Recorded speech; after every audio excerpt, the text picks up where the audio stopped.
Welcome to Adeptus On-Air, the show where we examine how individuals and companies make decisions that drive their business and personal success.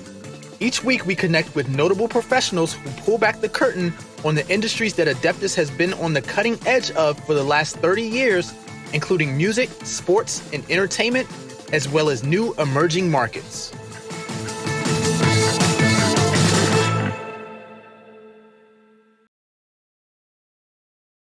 Welcome to the latest edition of Adeptus On Air. We have a very special guest with us here in GeNienne Samuels. Now, GeNienne, just looking at your background, as I mentioned a second ago, a lot of things in common in terms of where we grew up and the industries that we got into and everything. But this isn't about me; it's about you, obviously. So I'm just curious to hear your path and just how you became, just everything all the great things that you did. So let's start early. Just tell us about, your background. Born and raised in Richmond, Virginia, is what I read. Just how was your childhood? How did you come up, and early on? Yeah, so first of all, thank you for having me. I'm excited to have this conversation.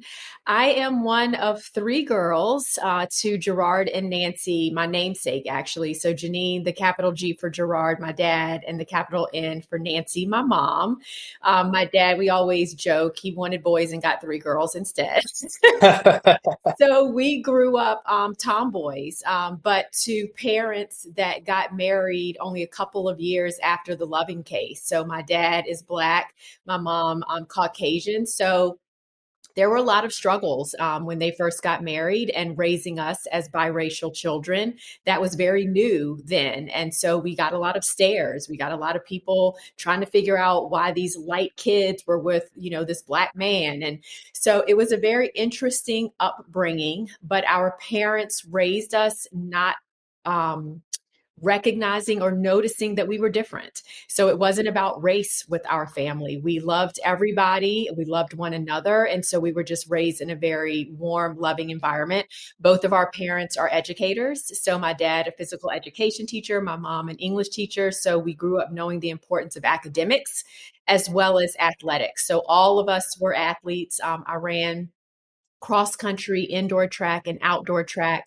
Stumbled into cheerleading my sophomore year in high school, got cut my junior year, thought the world was about to end, and ended up cheering my senior year as well, and lettering in all three, track and field, sports as well.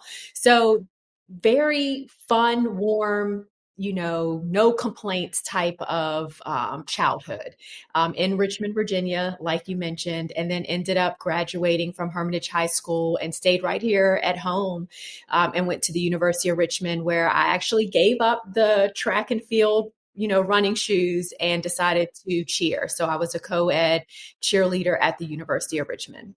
Wow, that's phenomenal and well summed up with everything. I have a few questions within what you just said because we see a lot now in sports where kids are taught to kind of specialize, either run track 12 months a year or play basketball 12 months a year. How did you get into all the different things, and how helpful was that for you just to be well rounded in athletics and just being around different sports and different kind of people? Yeah, well, both of my parents were athletic. So my dad ran track, went to Florida A&M and ran there. My mom played softball. So sports was just a part of their life. And then naturally it became a part of our lives. And so my dad's super passionate about wanting us to run track. So we pretty much started running track, I think, in elementary school. And so it was just a part of who we were. And so we ran track and realized that it wasn't even that it was an option, I don't think. We just did it. It wasn't like, oh, we could quit. But we tried gymnastics, we tried tap, we tried ballet, we did all of these things, but it seemed like track and field was what was going to stick. And so all of us pretty much did that. My older sister did gymnastics, my younger sister did basketball. And then I ended up picking up cheerleading. Interesting enough, sophomore year, I was at indoor track practice, and one of my teammates was like, "Hey, let's skip practice and go try out for cheerleading." And I ended up making it. Unfortunately, she didn't. But that was literally a stumble into. I was the Wow. biggest tomboy in the world growing up. So the fact that I eventually ended up becoming a professional cheerleader, I think really amazed everybody because Yeah. something that people thought was part of my path. Wow, so that's amazing that you stumbled into the cheerleading part, which is probably what you did the longest of all the sports. I don't know if you combine the years, but sounds like it. When did you? I know you stumbled into it, but when did you realize that hey, I was pretty good at it? Was it day one? Was it after a couple years? Was it later on? Yeah, so actually, I did not think I was really good at it. What made me good at cheering, in all honesty, was the fact that I had very powerful legs from track and field. So my jumps were really good. And I was extremely flexible because, being an athlete, you're always warming up, you're stretching before your races. And then, even sometimes, once you're done with your races, you're stretching or you're cooling down. So I was very flexible from being an athlete, a track and field runner. So my power was just in the jumps and the kicks and things like that. So I think that's how I made it my sophomore year, but I wasn't really good at it. Like I wasn't really good at the motions or remembering the cheers because all of that was just so new. I'd never done it before. And so when I got cut my junior year, my mom took me to, cheerleading practice at a gymnastics gym. And so I started working on tumbling and cheering motions, utilizing my diaphragm to project with the cheers and things like that. So then I was able to make it my senior year. And I think senior year is probably when I got comfortable with the craft and the sport behind cheerleading as well. And interesting enough, my senior year, we were holding an audition for the rising sophomores and juniors to make varsity. I was getting ready to graduate, and the coaches at the University of Richmond happened to be judges. And they knew that I, had put in my application to attend University of Richmond and told me if I got in that I would be a member of the team. And they invited me to an open practice at the University of Richmond my senior year at Hermitage, and I fell in love. I was like, oh my God, this is what I want to do. So that's how I ended up really deciding to go to the University of Richmond. I got an academic scholarship, a partial academic scholarship, and I knew I was going to be on the cheerleading team. So it was a done deal.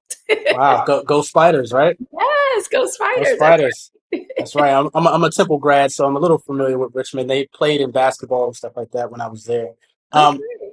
you mentioned just one more question going back there. You mentioned that when you got cut, you felt like the worst thing in the world. I guess two-part question. One, if you can take me back to that day and your emotions that day, and two, was that maybe the best thing that happened to you to go back and kind of study the craft a little more that you may not have had you not been cut? So I remember like literally like it was yesterday because I think at that age when you're in high school, everything is a big deal when it doesn't go your way. And up until that point, I don't remember ever hearing a no.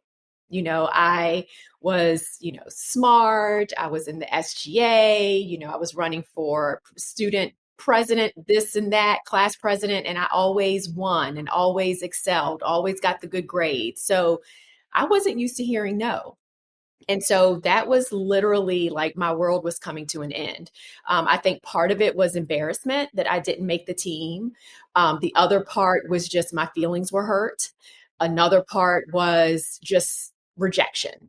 And I remember going home to my mom's house and going into my bedroom and turning off the lights and just laying down on my bed and crying. And I remember her coming into my room and just giving me the biggest hug, and it just felt so warm and so comforting, like it's going to be okay. And she literally was like, don't worry about this. We're going to come up with a plan and you're going to make it next year. And sure enough, she did what she had to do to get me where I needed to go. I mean, we literally were driving 30, 35 to 40 minutes for me to go to this tumbling and cheer class, twice a week. And it definitely paid off because, like I said, I was able to make it. So I think it was definitely something that I needed to go through.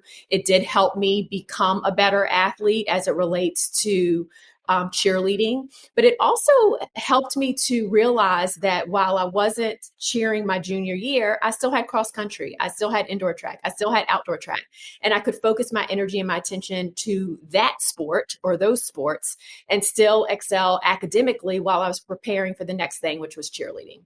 Wow, that's phenomenal. That's phenomenal. And now you're at University of Richmond. We're just going chronologically Uh here. huh. Did you know what you wanted to do as a career fully at that point, or was that too early? Or you coming on campus was like what?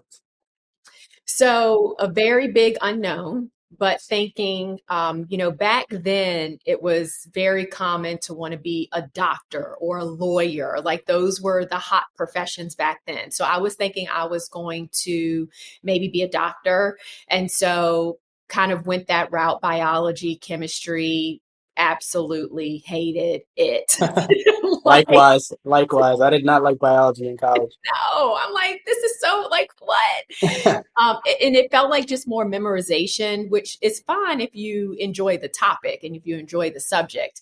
And it just wasn't something that I enjoyed. So I spent a lot of my, I would say, sophomore and junior year, really trying to figure out what I wanted to do, and decided business administration, because I do feel like I have, a very creative mind. I'm a very independent person. I kind of feel as though I have good ideas, and I'm the type of person that likes to put plans together to execute them. So I was thinking business administration was a safe kind of career to go into. So I did that with a concentration in marketing and a minor in women's studies. And so kind of that ended up working out really well for me because I landed an amazing job with Bell Atlantic at the time, which is now Verizon, as a software engineer. So Wow.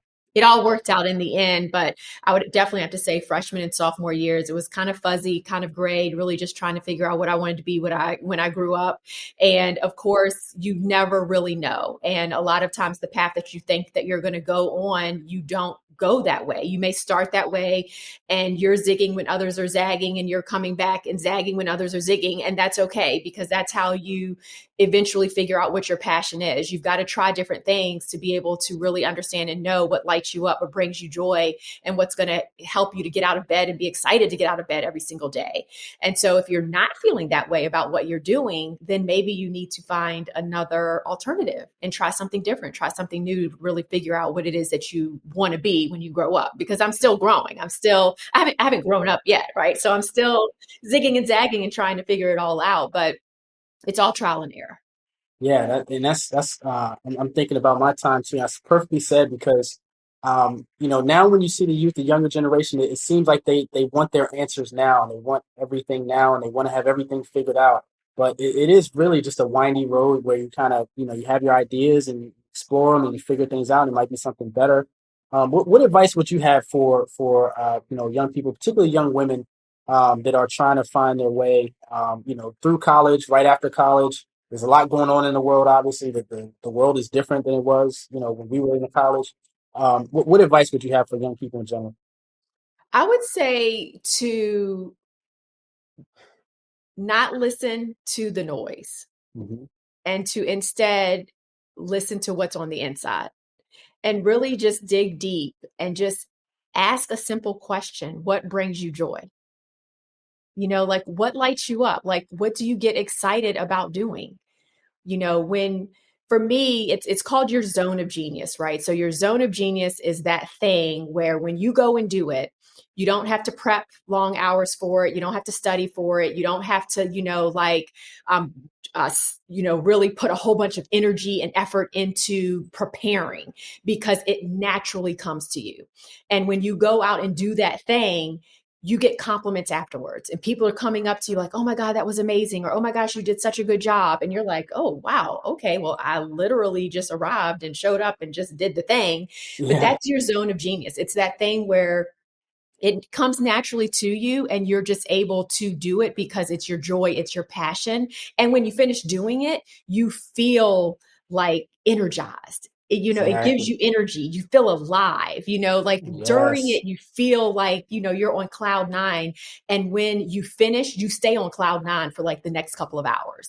And yes. so it's a lot of trial and error to figure out what your zone of genius is. And that is normally directly related to your purpose. So if you literally can just listen to your feelings and listen to your thoughts as you're exploring different things in your life, you'll be able to figure out what your zone of genius is. And then 9 times out of 10, you can figure out a way to monetize it. You can figure out a way how to take that joy, that passion, that purpose, and turn it into a way to make income. And so I would just say stillness, right? And to just block out the noise and just listen to yourself, listen to your emotions, listen to and notice how you feel after you do certain things to help you figure out what you want to be when you grow up. Yeah, and there's a lot of noise out there for this younger generation. It's hard. It's everybody's, social media. It's wild.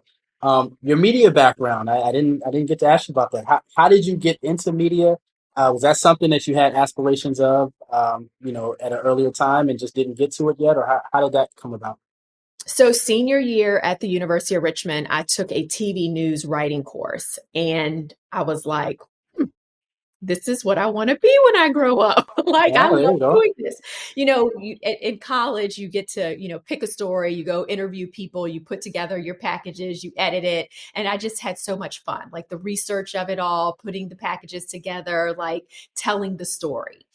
Well, when I went to do research on getting jobs out of college into television, $18,000 a year, Yeah, yeah, you know. yeah. And at that time, I had an offer from Bell Atlantic making $38,000.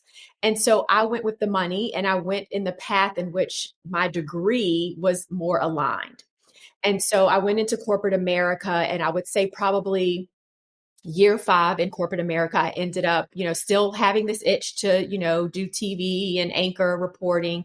I ended up getting interviewing for a position in Fairfax County Public Schools as an anchor for it's called School Scene, but basically their television news show.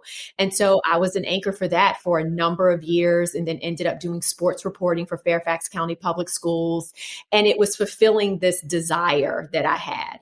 And then Yeah. from there, I ended up, auditioning for the Redskins, which is now the Commanders, and making the team there with them. And I had a lot of speaking opportunities and a lot of radio hits and different things as a Redskins cheerleader. And that led into me becoming the host for Operation Rising Star, which is a military version of American Idol. So I did that Wow. for about 10 years. So Wow. deep down inside, I knew it's what I wanted to do, but the money that I was making in the business world kept me in the business world. And so Yeah. 10 years in, I stopped, I resigned basically from Bell Atlantic, took a release in force to go full time into television, and volunteered at a TV station and hated it. Wow. Oh man. Hated it because you Why? had Why to start so? at the bottom. You Oh had to yeah, start yeah. at the bottom. So, for months I was just writing readers or writing VOs or editing, and I wasn't out communicating and talking to people and getting those interviews. Like, it took me forever to get out in the community and interview people. And then once I was interviewing people, it was just for what they call a VOSOT. So I was writing to video, and then it would show the person that I interviewed, like a sound on tape, the quick little sound bite of the person. I did not actually get my face on television until like a whole year into Wow. it. Wow. And That's it was one of those things where you rush to get a news story, you get there, and then it's over and it's done and you don't get a news story, right? And so I just felt like I was always chasing and always like a second behind, or it just took me a while to do what I really wanted to do, which was be in the community and tell the stories. And so with that, I ended up, still freelancing a little bit, but deciding, you know what, I'm going to open my own business. And so that's how I ended up opening my own consulting company and going that route. But I still had these small little freelance opportunities, like the in-game host for, the Washington Mystics, which led to being the in-game host for the Wizards. So I was still being fulfilled in that area through these other freelance opportunities that I was doing. So I was able to still grow my businesses and do the things that I wanted to do from an entrepreneurial standpoint while still, scratching the itch of television reporting, hosting, and things like that. So I was doing it all, wearing all the hats. I was going to ask you, how did you manage your time in that? Because that time management is something that, even adults struggle with every day. So how did you manage your time doing all those different tasks? Yeah, so really just having a calendar and making sure that I put everything in my calendar and knew exactly where I was supposed to be, on what days. And, it really is about time blocking and time management, because if you know where you're supposed to be, if you know your games, if you know your work schedule, if you know all of those things, and you know when you can say yes and when you can say no. And it also, for me personally, the busier that I am, the more productive I am. So if I know that I have a game, like a Wizards game that evening, then I'm going to be super, super productive with client work during the day, because I know I have to leave by 4:30 to get to, the arena in time for the game. You know what I That's mean? Or if right. I have practice, then I know I've got to be super, super productive during this time period, because I know I have a promotion or appearance or whatever it is. And so I found the busier that I was, the more productive I was, and the more output I was able to actually, put out. It's when I'm not as busy that I tend to like relax into life, which is a healthy thing as well, Yep. but I don't get as much done. So I would much rather be busy than bored, is what I always say.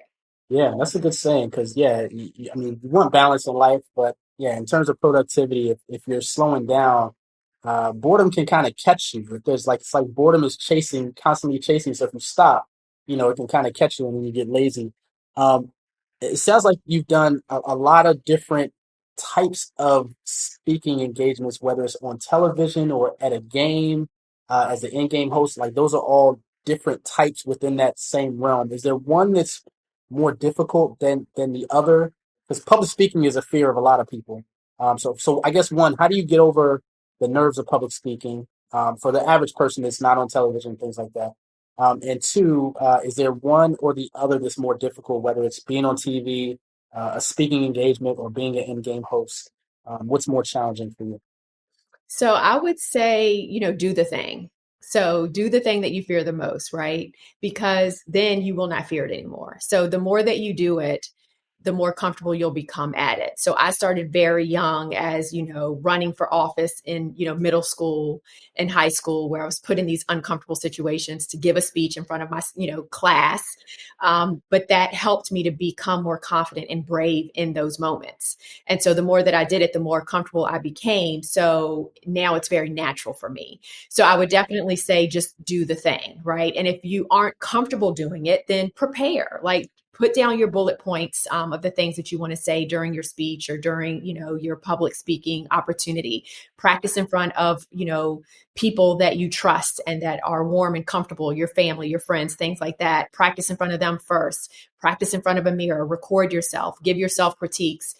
Join different Toastmasters groups and things like that. But the more, it's just like with anything in life, the more you do it, the more comfortable you'll become at it, right? So as your knowledge and your skills increase in any area, your competence in that area is also going to naturally increase. As your competence increases, so does your confidence. Confidence. So you have to just remember that it's just repetition and just doing it from all of the things, reporting, being an anchor, a singing competition host, um, an event MC. I would say the most difficult would probably be reporting. And it's because for me personally, I do a lot of feature reporting now. So I'm not covering breaking news because I am an anchor at my station now. I will do feature stories. Okay. And it's more about a person, a situation. It's me telling them their stories. So I put a lot of pressure on myself to get it right. Yeah. I Yeah. interviewed, for example, a couple who lost their son at the age of 28 to sickle cell anemia. I learned a lot through the interview, but they were very emotional still to this day. And it was some 19 years later, that they had lost their son. But I put a lot of pressure on myself because I wanted to get the story right. And I wanted them to be proud when they looked at the story. So I probably put a lot of pressure on myself for that, but I would have to say reporting probably is the hardest, but that's also because it's the area that I have the least experience in, right? But See. as I continue to do it, these feature stories, like I have experience reporting hard news, crime, like all of that. But as I become more comfortable with these feature stories, I'm going to become more, confident in it. So I've just got to keep working the muscle, just keep working the muscle. Exactly, and I understand that also coming from a sports reporting background, but there's a responsibility that comes with that. Like you're telling their story and you want to get it right. And I also think that, something I've learned is that it kind of preaches humility. Like the story's never about us. It's never about you as a reporter or me as the writer. It's their story. So you want to get it right. So I definitely understand that fully. Tell me about Sideline Prep. You had mentioned your consulting business. How did you decide to get into it? Was it all in at the beginning? Was it one foot in, one foot out? Did you ease into it? Just tell me how it all started. Yeah, so when I, left Bell Atlantic, or at the time it was Verizon, and thought I was going to go into TV, and then, whatever, that just didn't work out. I ended up getting a client because they knew I had background in what was called Baldridge. So that was like my first client, and it kind of just snowballed into me performing very well on that first project and them wanting to renew my contract for another year. And as you get these really good testimonials and success stories, and it's easier to pick up other clients. Then I went into government contracting. So I was basically doing a lot of BPR work, business process reengineering, strategic planning, process improvement, basically for companies. During that time period, I was a Wizards cheerleader at the time. And I decided, well, you know what, there's this demand for, coaching to go pro. So myself and a former Redskins cheerleader teammate, we started Sideline Prep together as a side business. That's just something fun to do. Like, hey, let's just do this on the side during football season and right before NBA season. And it ended up really taking off. And Nice. so it ended up becoming a year-round business. And so I was still doing my consulting and still had, anywhere from 3 to 5 clients there. And then I was also working the Sideline Prep business and helping people become more prepared and polished for pro cheer and dance auditions. And then eventually I was making enough income in this side business that I didn't need to do consulting anymore. So then I kind of shifted naturally over into Sideline Prep, or I would say kind of forced, in all honesty, because COVID hit. And when COVID hit, a lot of companies were not paying consultants because they just couldn't. I couldn't Yeah. go in on site and do things on client site because of COVID. So luckily I had built this strong base with Sideline Prep that once I put in 110% into Sideline Prep, it blew up. Wow. So then I was just doing Sideline Prep. And I always told myself that once I was able to make enough income with Sideline Prep to replace my consulting income, that is when I would go full time into television. And so shortly thereafter is when I took the plunge and ended up going to West Virginia and working there full time as a producer anchor for the 5, 6, and 11. And then ended up landing a job here in Richmond, Virginia, back home where, it all started for me. That's phenomenal. That's a phenomenal story. And what part of West Virginia? I was in Huntington for like a year. I'm just curious, what part of West Virginia were you? Okay, so yeah, I was in Southern West Virginia. So Beckley, Oak Hill, Oh yeah. Bluefield. Yep. Yep. Beckley. I remember Beckley, that area. It's not too far from Huntington, right? No, Beckley. not at all. Nope. Yeah, where Marshall is. That's right. Okay. Wow, that's interesting. And then you get to come home to Richmond. How did that opportunity come about? Was it a job opening that you applied for? Was someone called you? How did you end up coming back home? Yeah, so it was probably month 8 or so, and I was starting to get the itch, like, okay, this 5.5 hour commute. So keep in mind, when I was in West Virginia, I was still the in-game host for the Washington Spirit, which is, Oh professional women's yeah. soccer, Wow. and I'm still the in-game host for the Commanders.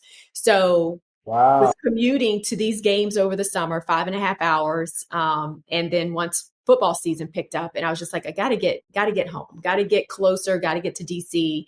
So I started getting my demo reel together, looking for an agent, ended up getting signed with Paradigm Talent Agency, which is literally one of the top agencies Oh in the yeah. United States. Really Phenomenal. blessed by that. But in that whole process, I was, trying to get feedback on my demo reel that I edited and created myself.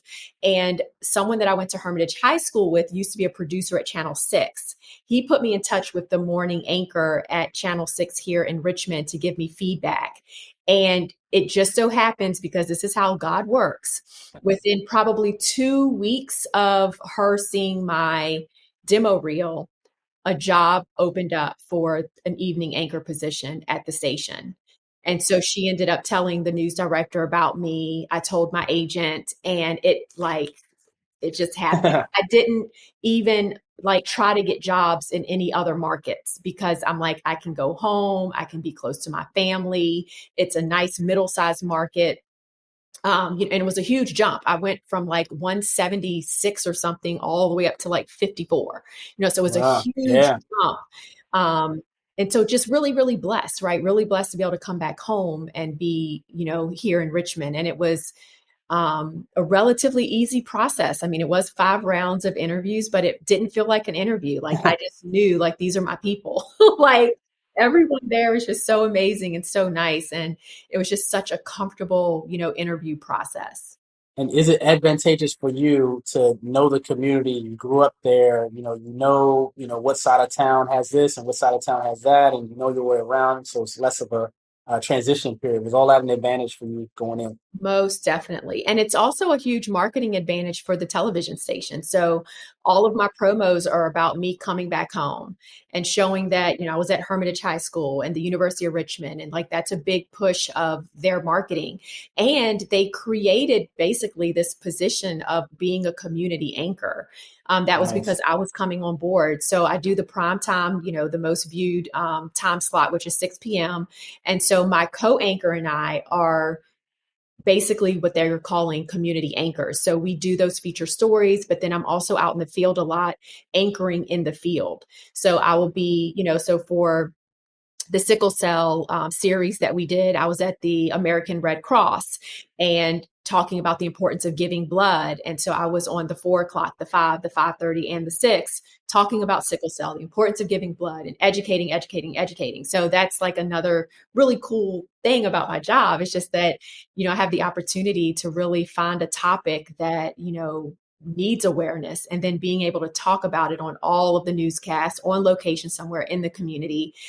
So it's a great position for me because I am a people person and I like to be in the community and I like to talk to people and meet people. So it's been, a really good fit.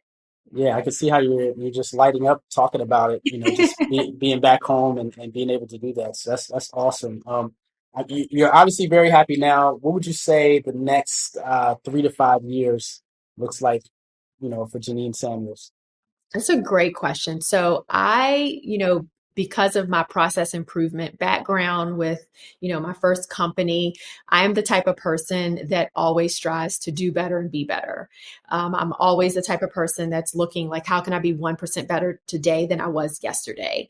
And so while I love where I am right now, and I've only been in this position like really less than 6 months, I Oh do wow. think about what's next for me. I do think about the long-term vision and the long-term goals.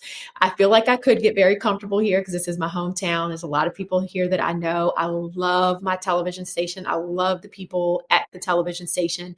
So part of me is like, I'll probably just stay here for a while. But the striver, the doer, the accomplisher in me, wants to get to a top 10 market.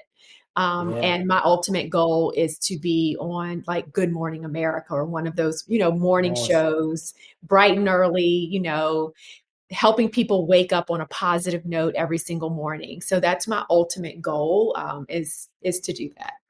Nice. Nice. Well, the present is bright. The future is bright. GeNienne, you have an amazing story. Can you share your social media, your business contacts, or whatever with the audience that you want to share, your social channels, so people can find you?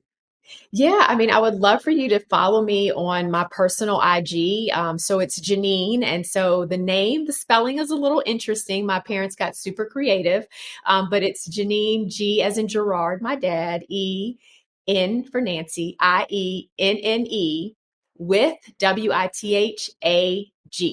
So GeNienne with a G on almost like on Twitter, on IG, and then GeNienne Samuels on Facebook. And then Sideline Prep is literally everywhere. So you can also follow Sideline Prep and kind of see what I'm doing there as well, just helping people, become professional cheerleaders for the NFL, the NBA, other semi-pro leagues, pro leagues. We are really accomplished. We actually have placed women and men on 20 different NFL teams and Wow. 15 different NBA teams. So we have Wow. amazing track record. We also have helped 8 women that live in Japan become professional cheerleaders here in the United States, and we sponsor their visas. And so we're helping them to fulfill and live their goals and their dreams as well. But yeah, I'm really about, you'll notice on my social media, about like inspiring, uplifting, and just helping people become their best version of themselves every day. GeNienne, that is inspiring, and thank you for all you do. And just in this, 30 or so minutes, just hearing your story is inspiring for me as well. So tremendous, GeNienne. Thank you so much, for the time. And we'll put all the stuff on the show notes in terms of, the name, spelling, IG handle, and everything like that.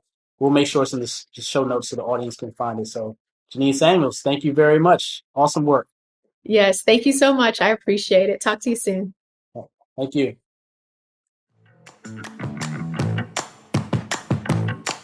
Thanks for listening to Adeptus On-Air. If you like this episode, please subscribe and leave a review.